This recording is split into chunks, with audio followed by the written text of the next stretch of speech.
Okay guys, quick one on how to connect your Yuliverse account to your Yuliverse airdrop account. All you have to do is once you input your email, they will send you a code in your mail. Copy the code and you register. Input the character, if male or female. Once you are done, okay, head over here, you can see it over here. Tap on it, tap on connect wallet.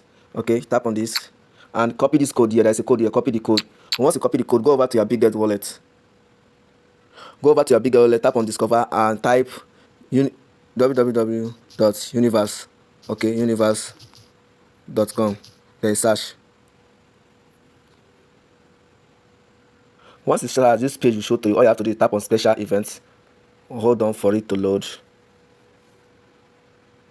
So once you load, you tap over here, connect your, once you connect your wallet, okay, you tap over, you tap on my account. Okay, first of all, connect your wallet.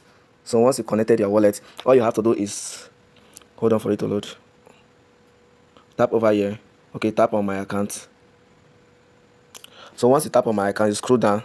Okay, you scroll down, you see connect game account. You tap on it, then you paste the